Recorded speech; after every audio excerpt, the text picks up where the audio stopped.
Welcome to the Strength Coach Experience podcast. I'm your host, Joe Lego, and here we go.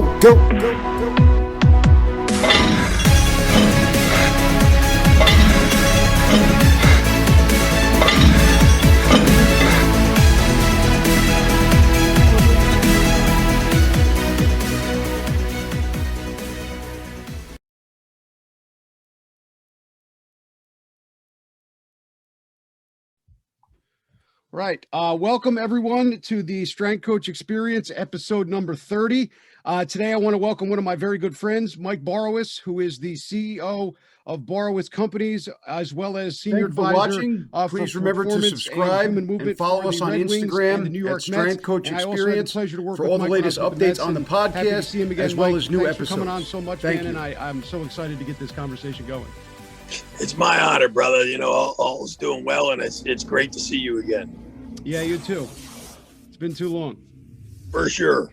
COVID does that to a lot of people. Yeah, it does. Yeah. Something we all have to deal with, though, and adjust. For sure. So why don't we just get into, the background and stuff, how you grew up and kind of how you started with everything? I grew up in the Philadelphia area with my two brothers. My mom and dad and my grandma and grandpa were integral into my development as well when I was young. Blue collar family.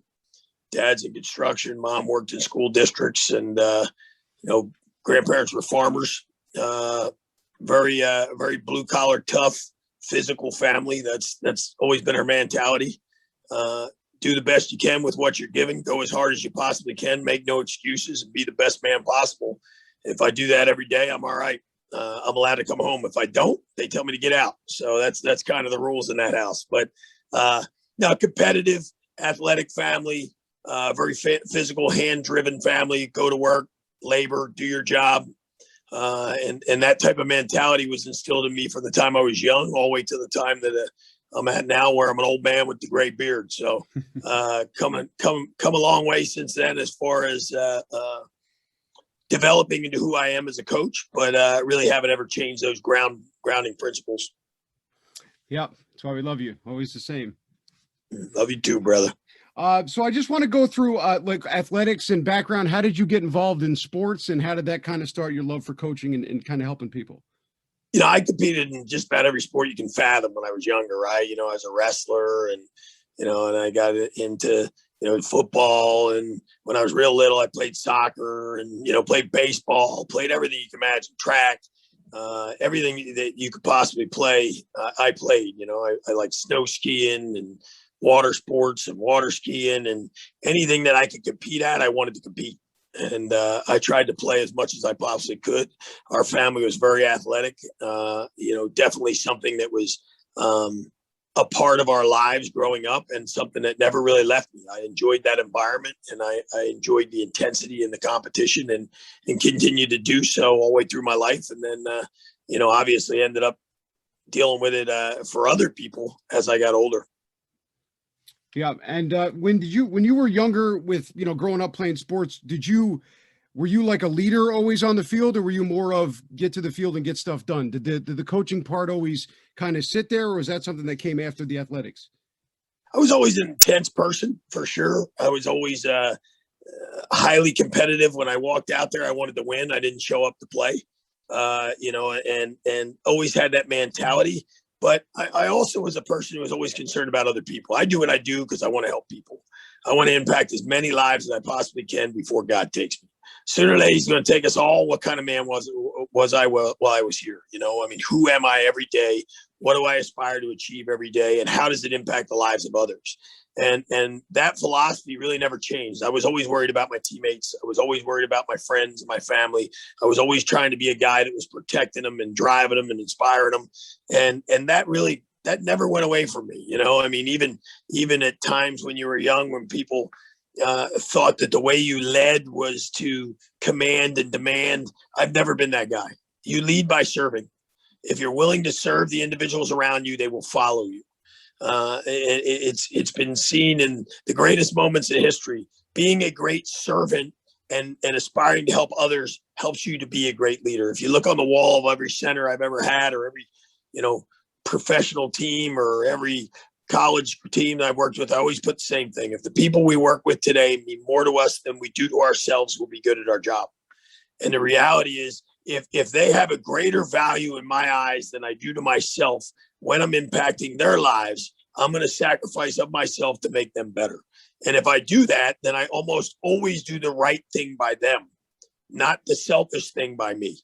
And learning that from a young age, I was taught that by my parents, my grandparents, and I was expected to be that kind of man. So when I set foot on a field, it wasn't just about me, winning a wrestling match or knocking a guy out or trying to score a goal. It was more about me being the best man I could be when I competed, giving everything I had for the team, and sticking up for the individuals who couldn't stick up for themselves. When I do that well, I'm better at what I do. If I don't do that well, I'm a shadow of what I could be. Absolutely. Couldn't agree more. You do more for the people around you than you can for yourself, and everything will kind of even out, and they'll help you whenever you need to. If you do things selfishly, then, you'll end up with nobody around you to help you when you need help. And 100%. Also, you shouldn't do the things just to, for that kind of accolade. But yeah, of course, doing coaching, I think it's awesome. Do everything that you can for your athletes, do more than you possibly could for them, and everything will turn out good, and they'll always do everything they can for you. 100%. That doesn't mean you have to be soft, right? Mm-hmm. A lot of people look at it and they say, well, I don't want to sit around and sing Kumbaya, holding hands. I'm not that guy. You know me. Like, I'm intense. I'm direct. I push hard. I'm going to push you to the limits. I want the best out of you. Sometimes you get a lot of tough love out of me because maybe you're not giving everything you can give. All I want is all you got, right? And if you give everything you got, then I'm satisfied. When you don't, I feel like you cheat yourself. So I'm going to push you to that wall. However, I'm going to care about you. I'm going to worry about your life, your family, what's important to you. How do I help you be a better man or woman? How do I drive you to achieve your goals? What do I do that inspires you to be better that day? And how do I sit beside you when you struggle? Because you're going to struggle. Life's full of struggles, right? And it's how we accommodate those struggles that determines whether or not we sit on the mountain. We stay in the valley or sit on the mountain. You decide how you accommodate your struggles. And if I don't help people through those struggles, I don't really help them at all. I'm just there when things are good. Anybody can be there when things are good. The question is, can you be there when things are bad? And what do you learn from when things go bad? Do you learn something? If you learn something and you don't replicate it, then you got better. You won when things went bad instead of losing. I tell my kids all the time, it's funny. We always have conversations. And one of the things I talk about is you never have to be a loser in life. You decide whether you win or lose.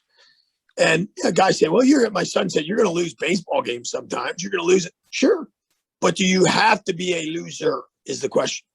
Because the reality is, if you lose at something and you look back at it and you determine what you did wrong and you fix it, you win.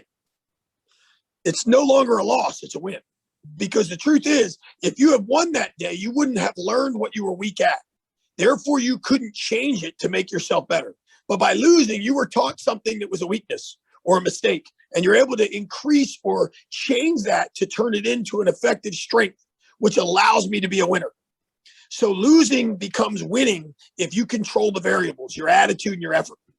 Control the attitude you put forth, have a tremendous positive attitude. Control your effort, make the changes, make yourself a better person.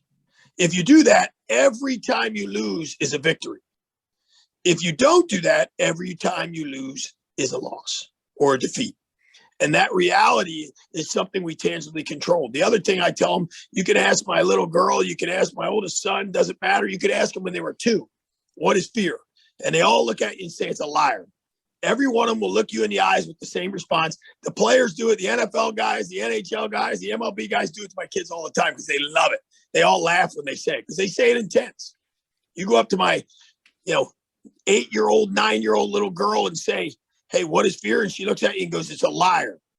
And everybody looks at her like, damn, this kid's tough.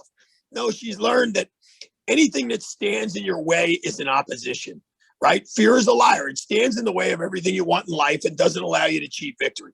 The reality is, if you can get past your fears, you have an opportunity to succeed.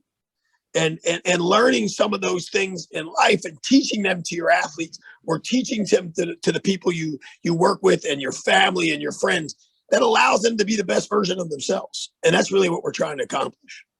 Absolutely.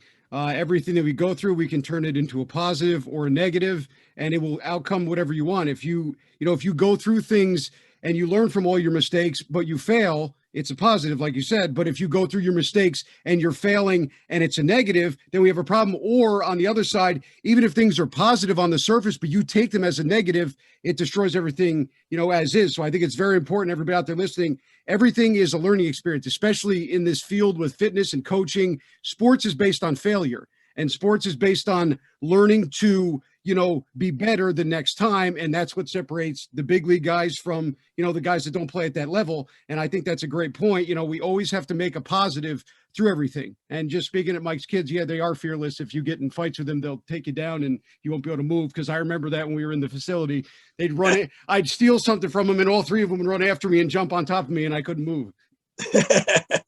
They love you, man. They miss you. I'll tell you what, though, you made a really good point too. Your perception is key, right? Because perception is reality. And the truth is, how you perceive life is how it is. And if you perceive a victory as a failure, it's still a failure, right? If you perceive a failure as a victory, you can turn it into one. It's a matter of how you perceive it and what you do about it. You can't allow things that don't go well to contaminate your life, right? If something doesn't go well, the attitude you have towards that determines who you become. And the reality is saying, hey, look, I made a mistake. I'm going to be better. I promise next time you'll never beat me at this. That mentality is what needs to be our mentality if we want to be successful in anything in life.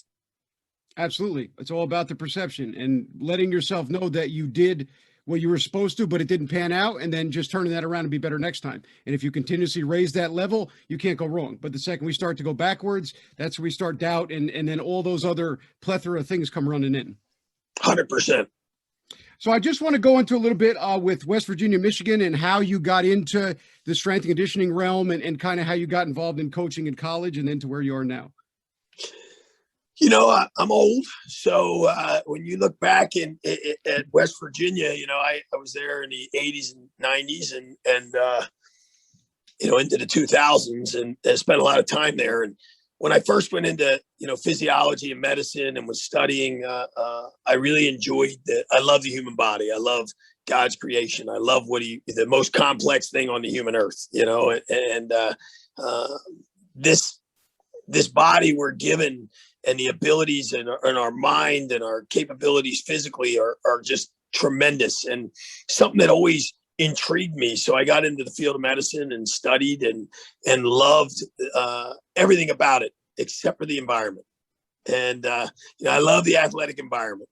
And for me at that time, science really wasn't a part of strength and conditioning. It was a bunch of people who had really learned a lot from repetition and from application, and had most of them that just played a sport, and they learned what they did well, how they got strong, right, or how they got fast, and they just applied it. And science was really developing and evolving at that time, and there really was a lack of integration from the academia side to the performance side. That the teachers and the researchers really didn't know a damn thing about application, and they were behind some of the things that were happening because they didn't even know what was being done.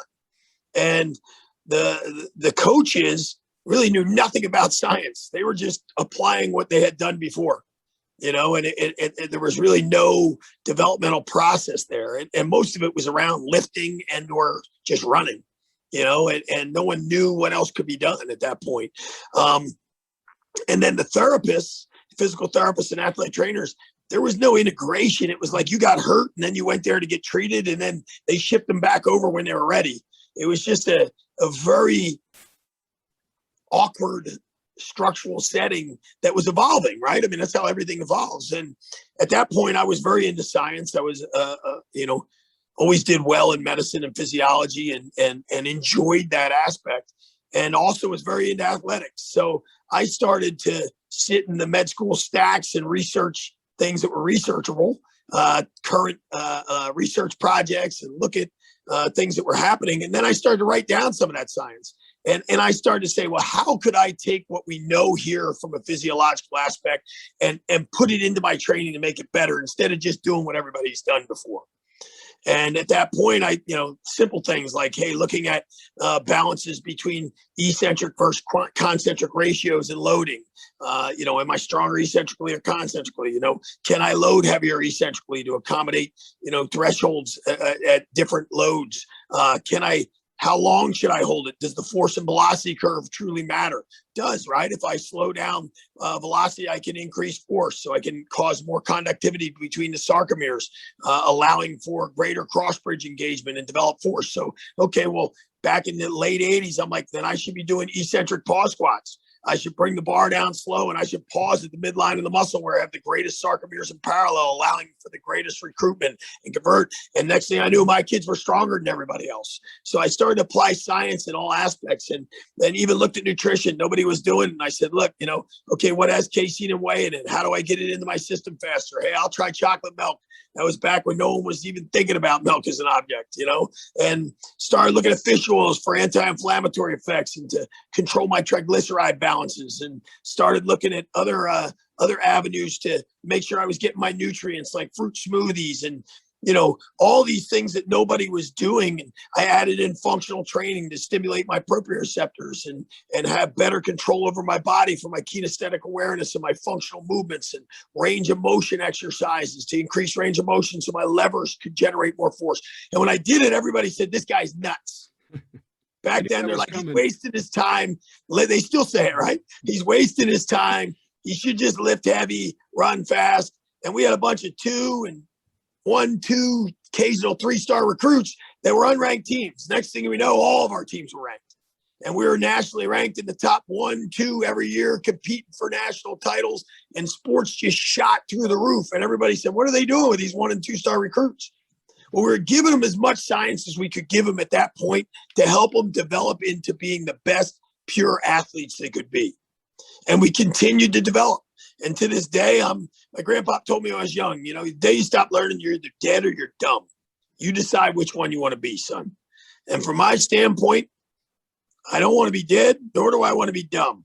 So I'm going to keep pushing the level every single day. We're the only organization in the world that runs pro sports externally, right? We run the Red Wings, oversee the whole sports science division. We work with 9 teams around the world in pro sports. We have integration in many, many different facets of sports science. But every day I'm learning. Every day we're integrating something new. We're testing biometrics. It used to be you wrote a strength conditioning cycle and it was standard periodization. Everybody did the same thing.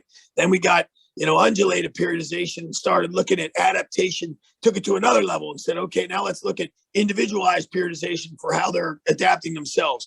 Then we added in biometric testing. Now I can look at individualized periodization with daily adaptation to accommodate what's happening with the body that day. Then we added in recovery modalities, and we started testing hydration balances and, our balance of our resting heart rate or our HRE, and looked at heart rate variability and what's our R to R ratios and how are we that day and what do we want to sequence for our loads and what are we looking at from a standpoint of our DC potential and how our neural system's evolving and adapting? How are we looking at our parasympathetic and sympathetic responses? What was our sleep last night? How are we recovering? Were we in deep sleep? What was our REM time? What do I need to change that? Do I need more magnesium to help that be more functional? Do I use the Ashwagandha root to help me rest more? What am I doing to evolve that? What is my nutritional development? What am I ingesting? We even have monitors now that'll tell me what you're eating instantaneously and how it reacts with your body, so I can determine exactly what you should eat and when you should eat it and how much of it you should eat. We're starting to get to a point where we can really scientifically explain things we couldn't even contemplate before. And every day I want to be on the cutting edge of that. We have about, between 800 to 1,000 companies a year that call us and ask us to research things and see how it could implement into sport. And I try to pick, 5 to 10 hey, what are the best ones out there that I can help the world integrate into science and really apply into what we do and change lives with? I think that's the goal, right? Absolutely. And for everybody listening out there that wants to get into this, is interested, understand everything he just talked about is part of your job. And one of the things, that he keeps talking about, which I think is important, there is always something to get better at. It's not, I trained one team, they did good, they won a championship, now I'm done, I'm going to use the same program. You should always want to evolve your programs, always want to evolve your athletes, always want to evolve your approach. There's so many ways in which we can impact all our athletes. I think it's just very important, everybody, don't ever stop at what you're doing, because you do a disservice, because the science changes, but there's also so much stuff that we just don't understand yet and that need to be researched, but also tested. That's how we do everything. You have to test your athletes. You have to make sure things work. When they don't work, we change them. But I think it's very important. Make sure that we're always pushing, because all that stuff he talked about, that's all things you have to analyze, or else you're not going to, do the best for your athletes. Yep. Yeah, for sure. Right. You can't do common things and expect uncommon results. If you want to be great, you got to be willing to do what no one else is willing to do to achieve it. You can't do what everyone else does and be different. It doesn't work that way.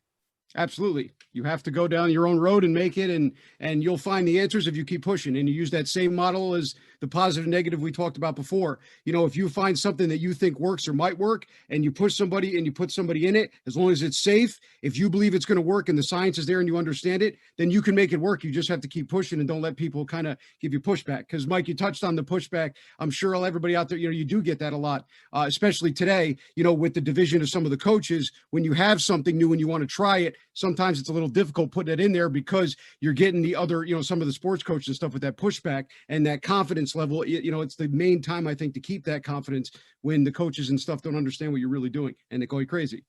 Yeah, 100%. Right. I mean, some things are imaginary to people, right? Ignorance is bliss. When you don't know anything about it, you think you got all the answers. And the reality is that's not really the case. And it's when something is new and you have application for it and you know that it is effective, you have to have confidence in its implementation. And you have to make sure it's implemented appropriately so that it has success, so that it's accepted more readily when it moves forward, right? And sometimes that means bringing things to the table that have never been brought before. Like when I started my career, adding in all the things that I did, people were like, this guy's nuts. And then guess what? When they kept losing on the other side, they thought, ooh, well, maybe this guy's not nuts. We need to start doing what he's doing. And that helps evolve the field, right? And there's many, many people out there who have done that over time that have made it a great field. And the more we can do that, the better we are. And the more we can learn from each other and the more we can assist each other and cause growth, the better we are. I think, having a mentality of I'm the only person on earth that matters will never help you be good at what you do. Having a mentality of I'm always willing to learn, I always want to be the best me, and I always want to affect people positively will help you to make the right decisions. If you do that, you'll be fine.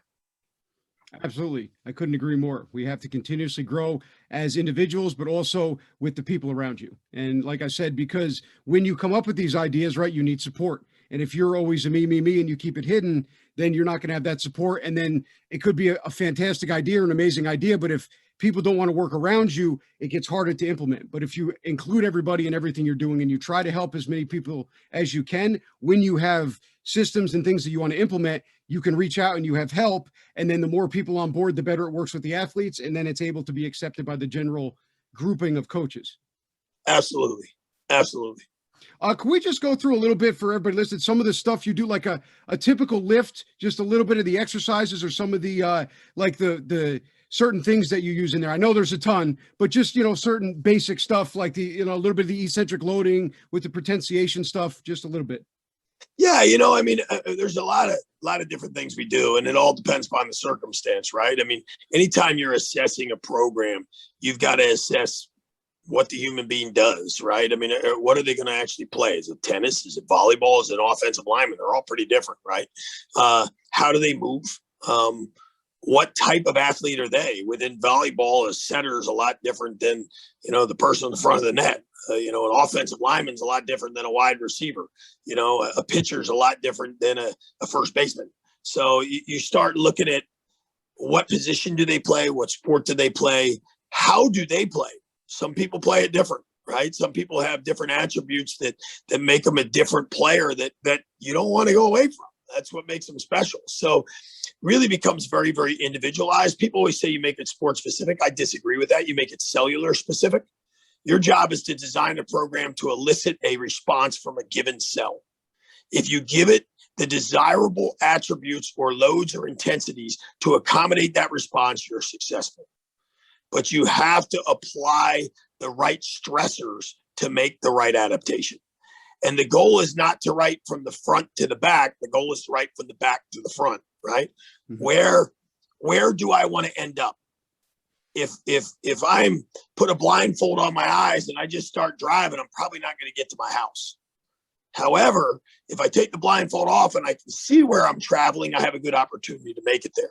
The same thing happens if I just start writing randomly to get myself somewhere because I like this part of strength and conditioning, which I see a lot, to be honest.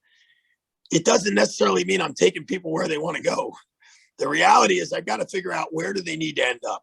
How is the sport played? How do they play the sport? What is the position demand? And I got to write backwards because eventually I got to get there.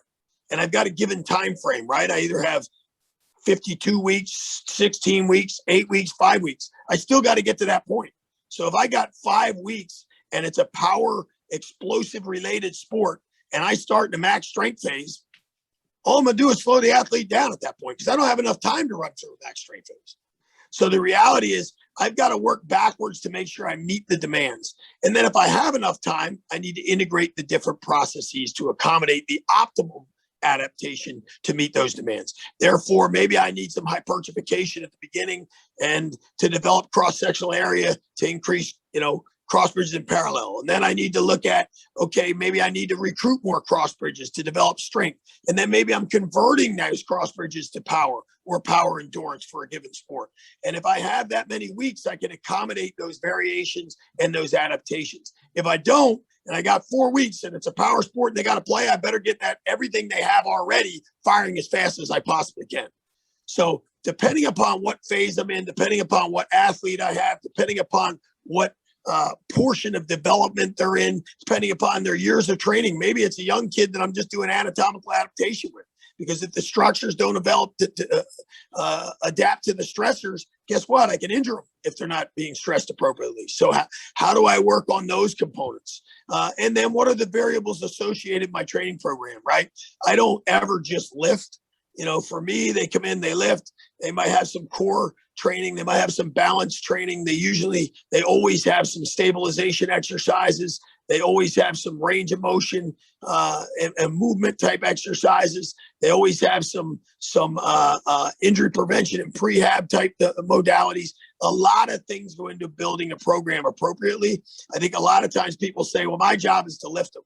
Well, guess what? I'm in charge of sports science. What I am, I'm in charge of the medical side. I'm in charge of the performance side. I'm in charge of the nutrition side. I'm gonna oversee the physical therapists, the chiropractors, the athletic trainers, the massage therapists, the acupuncturist, the strength conditioning coach, the data technologist, the recovery room tech, the nutritionist, the biochemist, the cook. All of those variables end up under my wheelhouse. I've got to write a program that allows all of those things to integrate and to optimize. And sport, you remember, you have Wolff's Law, right? The body conforms and adapts to the intensities and directions it's habitually subjected to. It means what you do is what you become. If I take the squat, for instance, I put a bar on my back, okay? The body will conform and adapt to the intensity, 500 pounds, right? In the direction, a downward force traveling through my spinal column into my feet. If I do it on a habitual basis. So what happens? My body pulls calcium out of my diet and applies it to my bones and thickens and strengthens them. I start to get, what do we do with a woman with osteoporosis? Tell her to lift weights, right? Take calcium. Guess what? It goes into the bones because of the stressors. My tendons adapt. My muscle tissue adapts. I increase sarcomere recruitment. I increase cross-sectional area of the fiber. All of these variables start to change, right? And they're all because of applied stressors. So the body conforms and adapts to the intensities and directions habitually subjected to. I need to find the variable intensities and directions I need to habitually subject my body to incur the adaptations necessary to succeed. And all of those environments put together allow me to produce that. If I'm just lifting weights, guess what? I can get really strong in that planar movement. I can get really strong in those basic actions. The goal is, how else do I accommodate my range of motion? Am I increasing activation and variable range of motions? I see people do core and they do flexion and extension. Well, your body moves in a lot of ways, right? You've got lateral flexion, you've got extension with rotation, you've got lumbar rotation, thoracic rotation, cervical rotation, you got cervical flexion. There's a million variables of movement. If you want to optimize an athlete, they got to move through all of those variables, and they need to face stability and stabilizers that work effectively to allow their large muscle groups to incur the greatest amount of force. And they need to have range of motion so that the levers can generate the greatest torque. If I go out in the street right now and I give you a long bar or a short bar, which one you want to pry open a manhole cover? Long. You'll take a long bar, right? I've got greater leverage. If you shorten the levers and you incur a deficit in your force production, how do I optimize an athlete? If all of those variables aren't met, I'm not meeting the program. And is the program balanced, anterior to posterior, right? Do I have balance? And what does that mean, right? So the Wolff's Law, again, sport creates imbalances. So I have a given intensity of repetition in a certain direction. I got to give them what they don't get. I got to, if I'm talking about a pitcher who's obviously has a position where he's pronating an arm and forcing his hand into a protracted position repetitively again and again, I got to work on retraction. I got to work on external rotation. I got to work on balancing things that eventually become dysfunctional because of the function they're applying. So how do I involve that into my training program? Not just lifting a weight, right? You can get as strong as you want. Doesn't mean you're going to be a great athlete. The world's strongest men can pick up a house. I don't see them running any 40s. They're not going to do a nice agility drill. And I bet they're not hitting any home runs because they can't get a bat around fast enough. So when you start looking at that, how do I take that strength and make it applicable? We don't lift weights to be better weightlifters as athletes. Now, I train weightlifters. We're lifting weights to be better weightlifters. But as athletes, we lift weights to be better athletes in whatever sport we play. So everything we do has to involve that. And it's not always a weight. Yeah, I think that's a big misconception. You know, everybody always sees the weights and they think strength conditioning and weights, but in reality, exactly, the weights are only there to help you activate a stimulus so that you become better at your job, or in most cases, combat the imbalances that they're going to deal with on the field. And you can't do anything about what happens on the field. If a pitcher's right-handed and he's throwing, we have to try to reverse that to reduce the amount of injury. So yeah, that misconception with the weights has to be put away because, you know, a lot of people, the thing you'll see all the time, you have, if you back squat, whatever, 3 times your weight, your velo goes up, right? And it's this constant obsession with weights and velocities, and they come up with these ridiculous charts that, you know, kind of average that thing. And in reality, that stuff doesn't work. You're just getting really strong at a back squat, and you happen to have genetics to throw 90 miles an hour. Yeah, no, you're right. And here's the question, right? What is strong enough? So if force continues to go up, and I'm talking about a pitcher who incurs a high velocity and never feels that stress of load, at some point, like, where is the translation? I'd be better off taking that guy and probably squatting him to 80% of his maximum so that he gets optimal levels of recruitment, and then doing something ballistic with him. Do something explosive so that now he starts to convert that load to velocity. Because guess what? When he comes down off the mound, if he pushes slow, he's not going to throw very fast. You want that explosive power. You want him strong. You don't want to be weak, for sure. I want to get him as strong as I can, but as explosive as I can with that strength. And I also got to make sure that they can move it in a different plane, because squatting is not always the same as a lateral production of force when we're looking at angular position of a 45-degree shin angle in a lateral position off the mound. It's very different, very different. Yep, absolutely. You have to make sure that what you're doing is going to impact the athlete. And I believe there's a certain point with the curve. If pitchers lift too much, there's a negative impact on some of the velos, I think, with some of the stuff I think the Astros were doing, where if you go too high with deadlifts, you can have a negative effect. There's a certain max or a certain percentage for each person. Once they hit that, there is no more adverse effects in terms of velocity. Yeah, and it's also a determination of how you did the study too, right? So is that purely just squatting? Squatting is good for you, right? I don't have a problem with that. I don't really back squat pitchers because I don't like the bar on their shoulders, never have. But deadlift, whatever it might be, rear foot elevated squats, a belt squat, whatever it might be that you're using with that type of athlete to develop strength. If you're just squatting, again, whatever you do, you become. The heavier it gets, the slower it moves. Will you get stronger? Yes, but you're probably going to get slower. Now, if you did a different study and you said, now let's increase the strength and do ballistic movements after it, so they're converting the strength they increased to velocity, it may have a different result. And that's the factor of what else are we controlling? And does a person need to squat 800 pounds to pitch? No.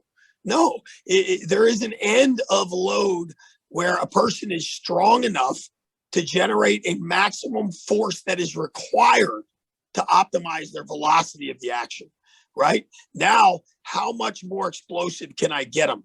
Do I work down from that load at a more ballistic nature? Do I convert that load into a neurological response that allows me to generate more power from it versus force? Absolutely. Yeah, you have to take everything, all the strength that we're giving them in the gym. We have to make sure they can convert it to be as explosive for their body, or else it's a waste of time. 100%. So I just want to get into, and for anybody that doesn't know out there, the great story, a little bit about Brock and Michigan and kind of how you developed the first step story. I mean, I've heard it firsthand from you. I've seen it. It's an amazing story, but just, I want to go a little bit into that and then go through some of the techniques that you use with that amazing foundation and program that you have. So I was originally in physiology and medicine. That's what I love. That's what I wanted to study. And as I said, I took all that science and transitioned into athletics, and still love the science, still do a ton of research on the science, still work with hospitals and other areas, and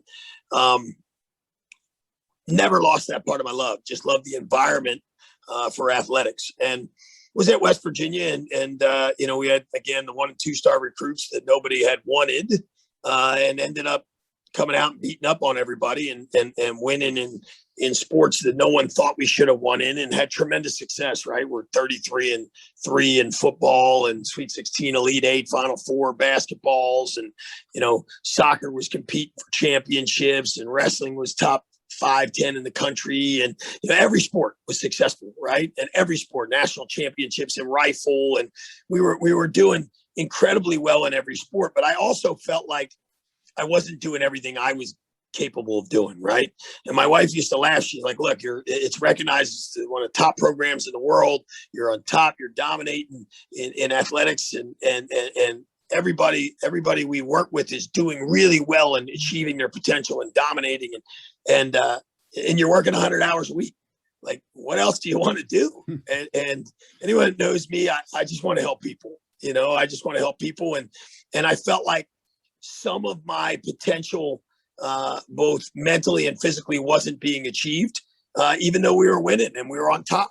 And I was looking for what does God want me to do that I'm not doing, right? What do I feel like I was designed for that I'm not using? And the last couple of years, we had tremendous success. And actually, the last year in football at West Virginia, we had just played. We were number 1 in the country. We're going into the last week. We had Pitt, who was absolutely terrible. They had 3 wins. They stunk. Rivalry, should have just trounced them. They were awful. And Oklahoma, I think, was number 1 on one poll. We were 1 on the other, and they were 2 on the other, whatever it was. Going into the last week, Oklahoma gets upset. Never should have lost. Knocked out. We're playing a game. We got Pat White, Steve Slayton, both Heisman candidates, all-time leading rusher in the history of college football. I had those guys back to back. So I had Shoelace and Steve Slayton and Pat White back to back. So I had the all-time leading rusher in the history of college football as a quarterback with Pat White. I went to Michigan and had the all-time leading rusher in the history of college football as a quarterback with Shoelace. So Denard Robinson. So I've got 1 and 2, which is kind of cool. And I had a Remington Award winner at center for both of them. So the blocker was good too. So success, we're doing well. We should go into this game and dominate. Pat McAfee was our kicker. I love Pat. Everybody likes Barstool Sports. Had him right out of high school. He's one of my sons I would attribute to the list. Great guy and never misses a field goal. One of the most stellar punter kickers in the history of pro football, college football, anything. This guy's a machine.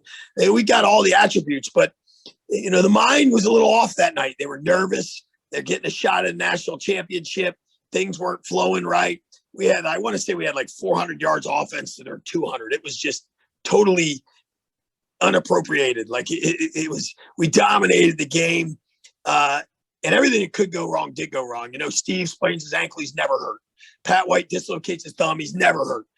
Pat McAfee gets all the pressure put on him, which was bull crap because he's an amazing guy, an amazing athlete. He misses some balls inside, 30 yards that he's never missed in his career, never missed again.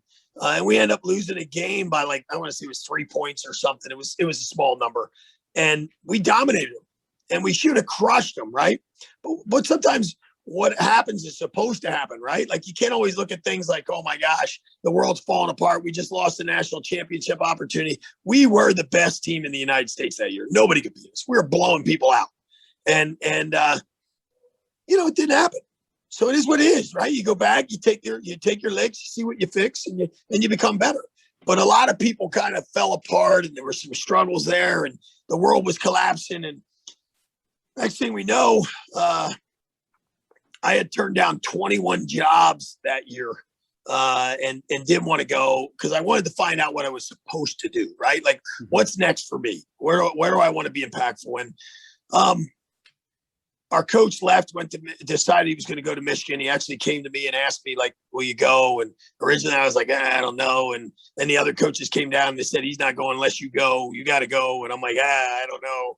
And, I'm just a strength coach. You guys and the players win games. I'm just the guy that comes in here and helps kids and tries to be impactful and change lives to the best of my ability. And they make the plays, not me, So, I kind of was back and forth, and some things happened at the university with the president where, he was less than forthright. And, me, I like honest people, just do what's right. And so at the last minute, I decided that I would go. But I said, I'm not leaving my kids. So I'm coaching the damn game. I'm going to go to the Fiesta Bowl. And we end up playing Oklahoma, who was, top team in the country at that time. And it was us and them. We're both number one on polls. And we played the game and we beat the living snot out of them. So the national championship game that was supposed to happen happened. And we just annihilated them, and everybody was like, wow, what happened? Well, we played like us. But at that moment, I made the decision I was going to go. And I actually felt like I was supposed to go at that point. Like I felt like, for some reason, God wants me to go here. I'm going to go do it. I don't know how long I'm going to stay, but I'm going to do what I think I'm supposed to do. So we win the championship game. We crush Oklahoma. We fly back home, and I land for a couple of days. I shoot right out to Michigan. First notation in Michigan, I get off the plane. I'm like, what the hell am I doing? It's freezing here. And I'm like, it's like sub 20. I'm getting out of this place. Like, you got to be kidding me. And they told me that when I got off the plane, don't worry, it's never like this. They lied. It was that way for 31 days straight. And I'm like, I'm going to die in this state. But absolutely love Michigan too. West Virginia is always a home to me. I love the people of the state. I love the fans. I love the university. Anything I can do for them, I always will. And it's the same for me at Michigan. I absolutely love Michigan. It's like people are always like, which one you like better? I'm like, which one you like better, your mom or your dad? I mean, if you care about people, you care about all people, right? Mm-hmm. And so I got there and I get off plane. I walk into Schembechler Hall and I see two people, right? I see Brandon Graham, who's a Pro Bowl defensive lineman now, young kid. At that point, he was just a pudgy guy that was a backup, right? And big smile on his face. And I see this other young man, Elliot Mueller, out of Waukegan, Ohio. And he's in a sling and big offensive lineman. And as I find out, Elliot was an Ohio State fan his entire life, had O on his wall, avid supporter of the university, hated Michigan. And he felt like at the last minute before he had already, he's already going to go to Ohio State. He felt like at the last minute he was supposed to visit Michigan. He told his dad, and his dad said, look, God hates Michigan. Not talking to you that way. So he said, Dad, I want to visit. His dad's like, don't commit. He goes up there and visits and commits on the spot after loving Ohio State his whole life and hate Michigan. He felt like he was supposed to. At the last minute, I felt like I was supposed to. We end up in the same place, same time. This guy's wearing a sling, and I'm thinking, he hurt his shoulder playing football. So I walk up to him, and I'm saying, hey, what's up, buddy? Shake his good hand, and how you doing? And he said, yeah, And I said, what happened to your shoulder? And he starts to tear up. And I'm like, oh, well, I mean, geez, must have been a bad accident. Must have hurt his shoulder pretty bad. And he said, well, I wanted to talk to you. He said, my brother's in the hospital. He's paralyzed. We were in a bad car accident. He said, we were coming home from church Christmas Eve. We stopped at a stop sign, proceeded through the stop sign. A 90-year-old man ran the stop sign and hit us broadside. He killed my father. My girlfriend died in my arms. My brother was paralyzed from the waist down. And I ripped the door off the hinges to get him out, pulled the window out of the door to get him out. And I tore my shoulder up doing that. My mom's the only one that got out of the car unscathed.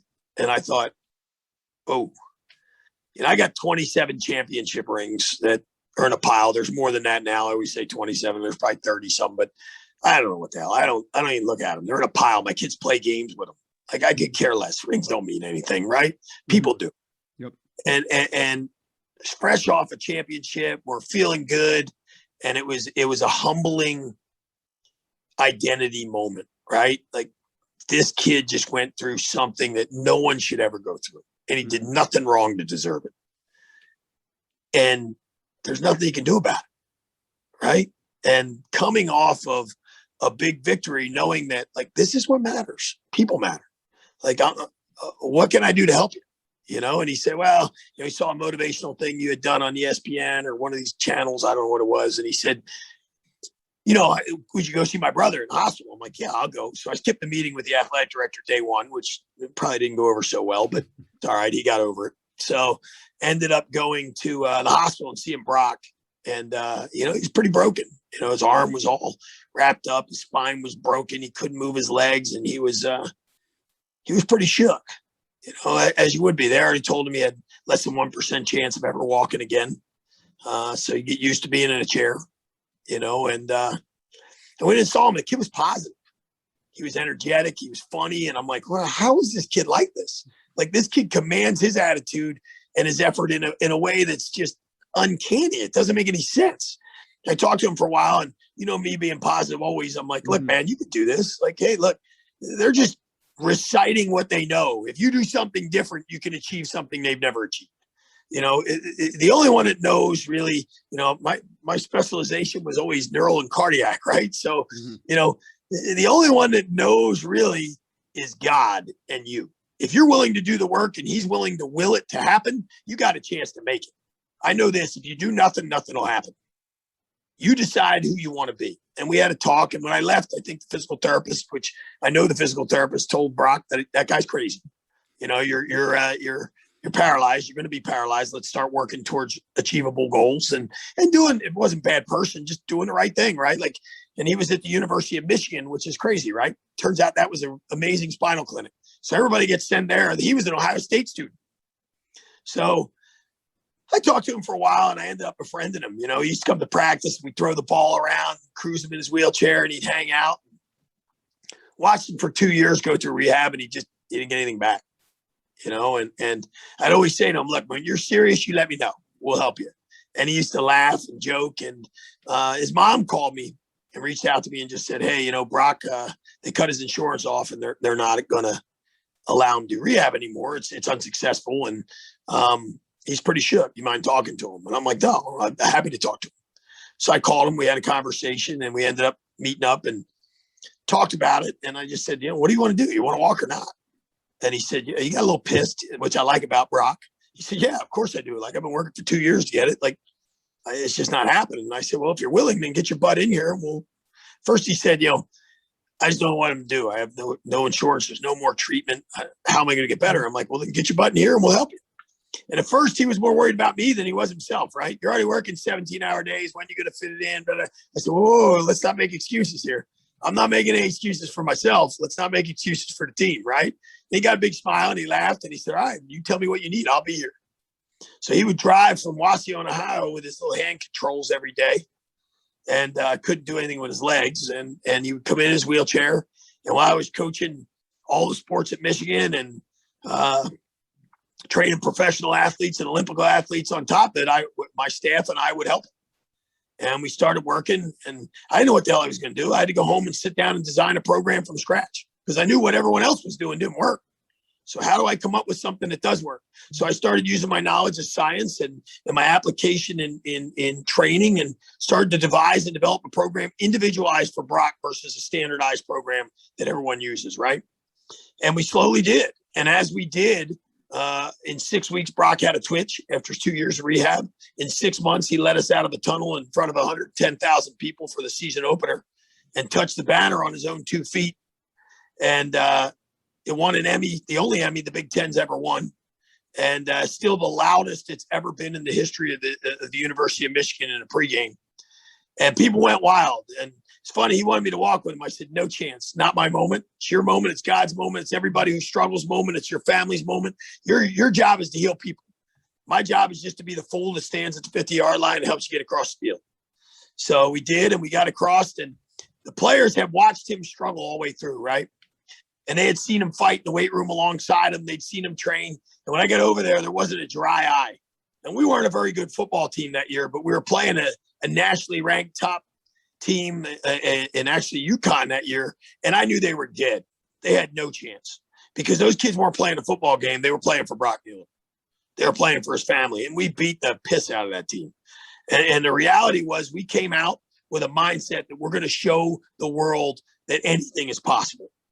And he did. He came across the field. We got the sideline. All the guys were tearing up.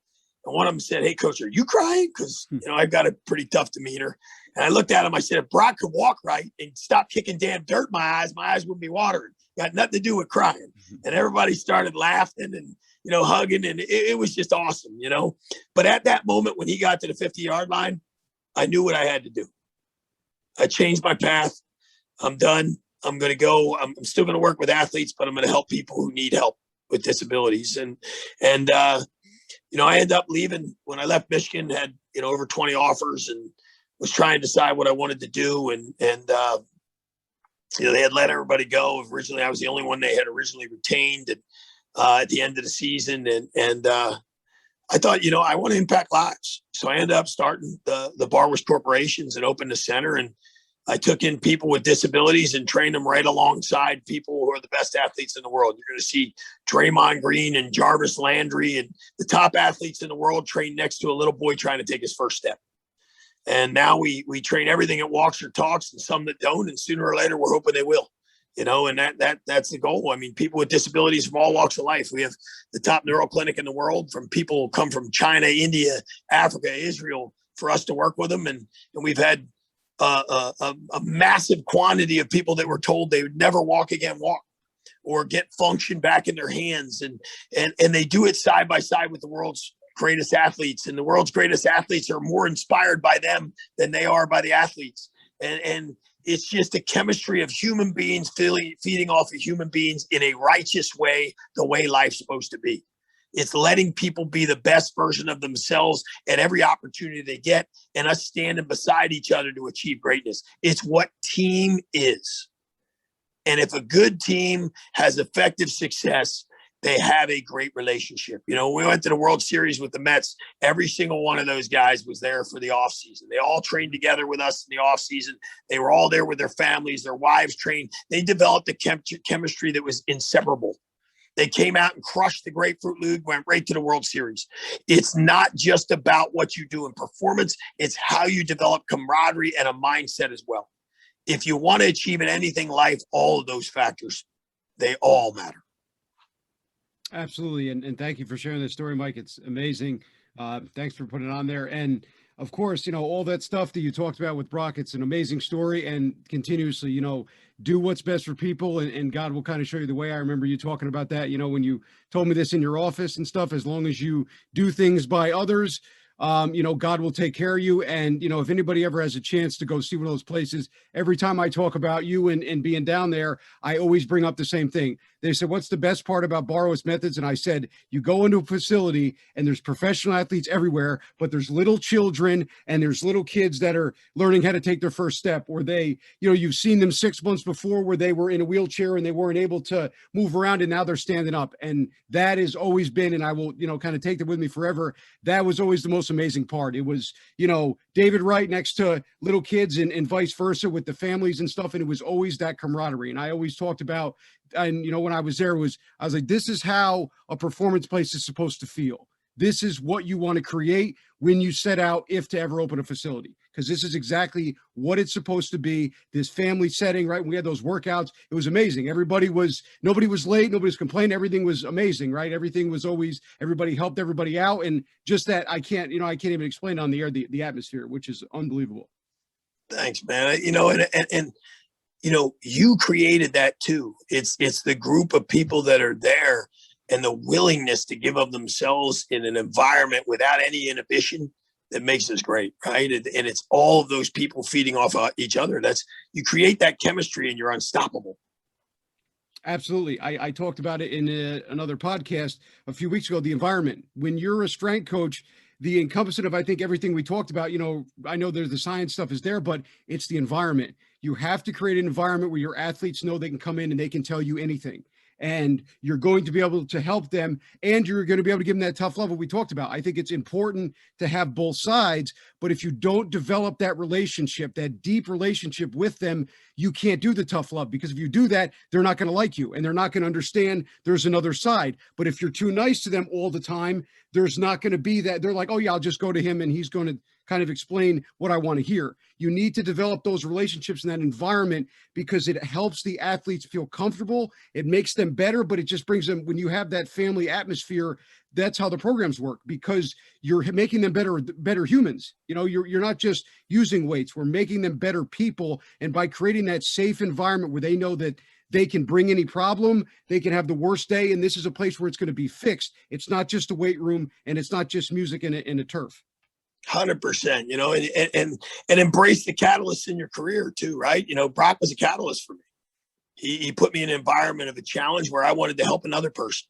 And Brock wasn't the only one at that time. There was our defensive coordinator's daughter had a rare bundle of vessels around her brain stem, and they had to remove them. And she ended up fully atastic. She was a lacrosse player at Columbia, and just a wonderful person. Lindsay was awesome.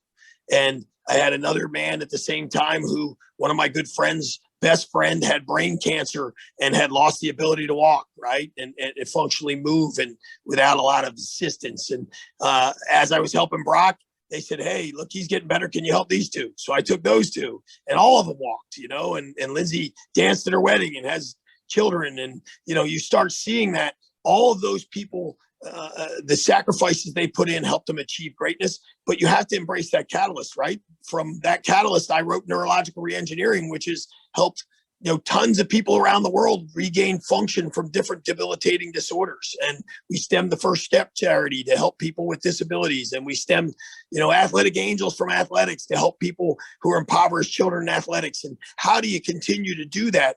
It never happens if you don't embrace the catalyst and aren't willing to step forward and say, I'm willing to do something else that sacrifices something of me. Absolutely. Constantly finding ways to help other people and make their lives better. I think that's most important to grow.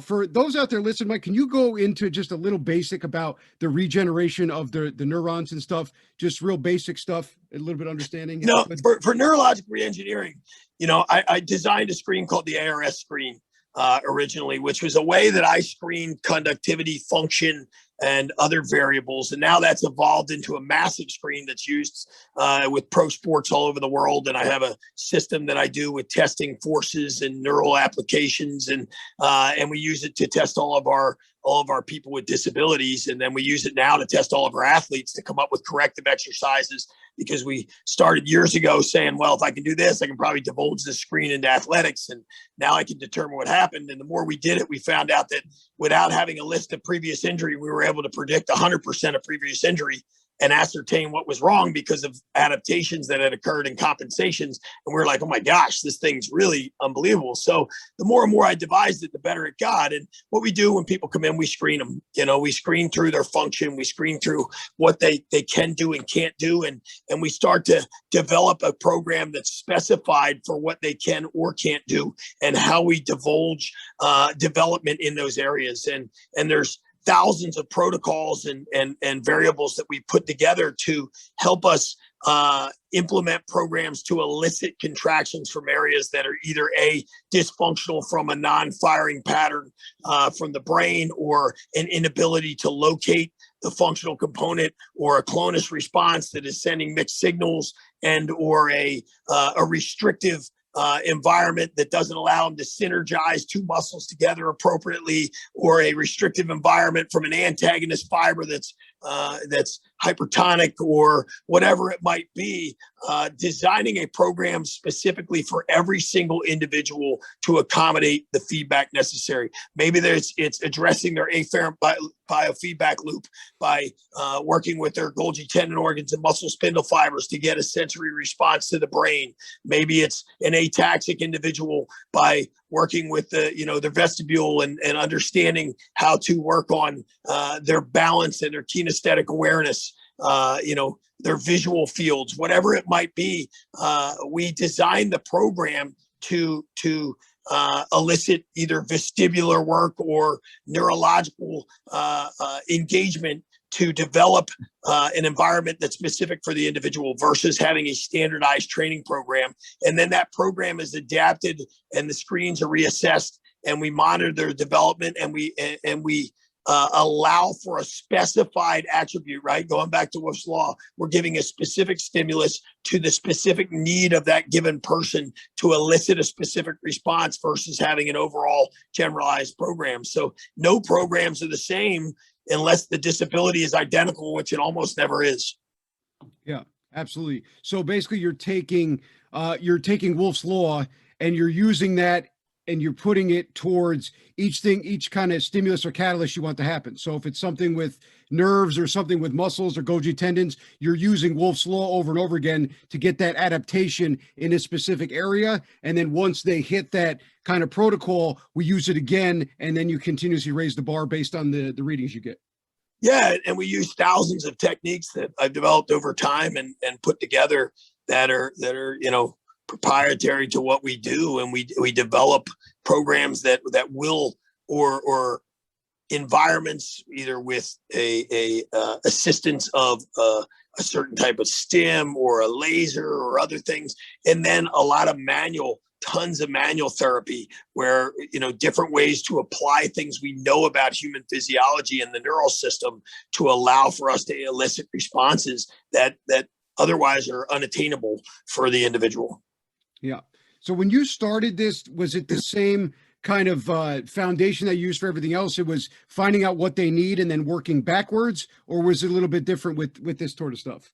So, great question. So people always say, when you design your methods, how do you design them? I'm like, it kind of makes me laugh, right? Because when I design a program, I don't design a program and then expect the body to adapt to it. I see how the body adapts, and then I design the program the way that it adapts, right? So the program was already written by God. It was already done. So now all I got to know is what I want as a resulting factor, what my limitations are, and how do I give the stimulus to a system that already works a certain way to allow it to adapt. So the reality is I'm always starting from the end and working backwards, right? Here's my goal. This is what I'm trying to get from this. Now, what do I look at specifically that is the issue, and how do I design a protocol to get me to that point? Yeah, absolutely. No, that working backwards, like I said, it can work anywhere. And I think that's everybody listening is an important part to take.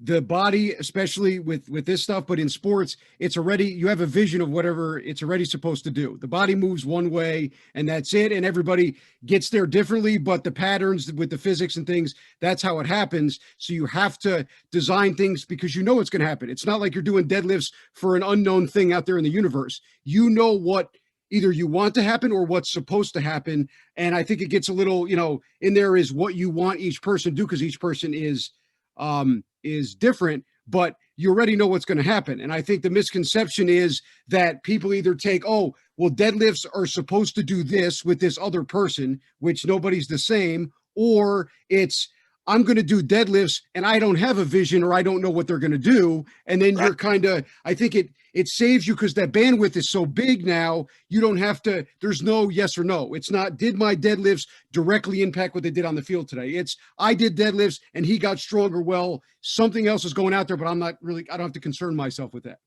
Right. 100%.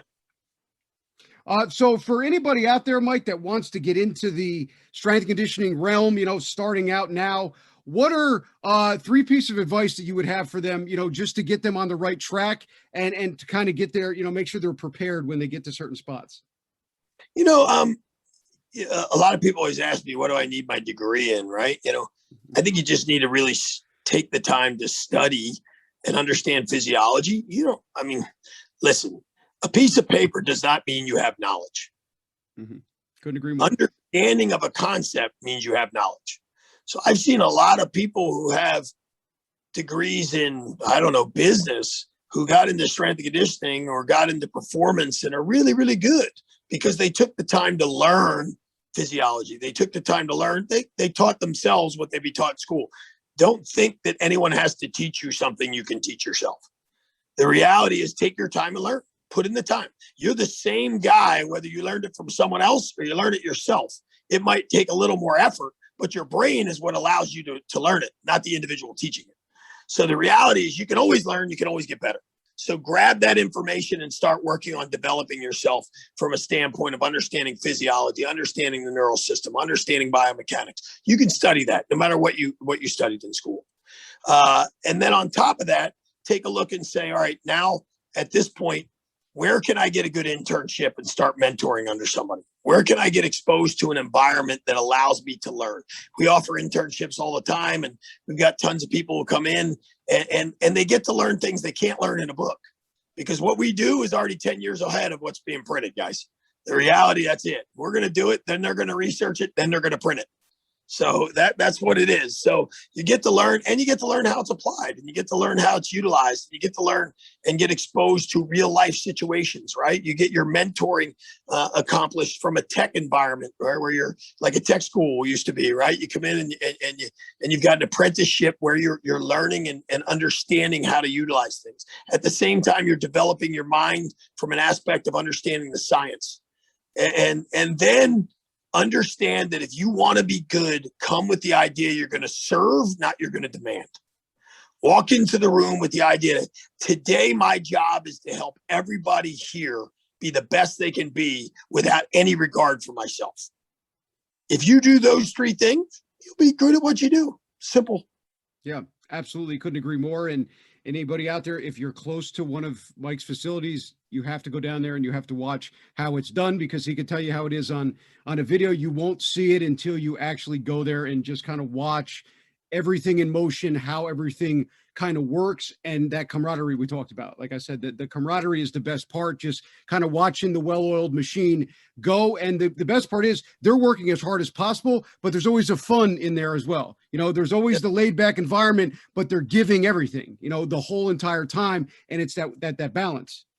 Yep, for sure. And, they're moving through a lot of dynamics. It's like they always call it the beautiful mind. They're like, there's pieces moving everywhere and it's flowing and it's nonstop. And I'm doing this for my core and my mobility. And then I'm back over here but I'm never really sitting, and I'm always having fun, and it's always intense.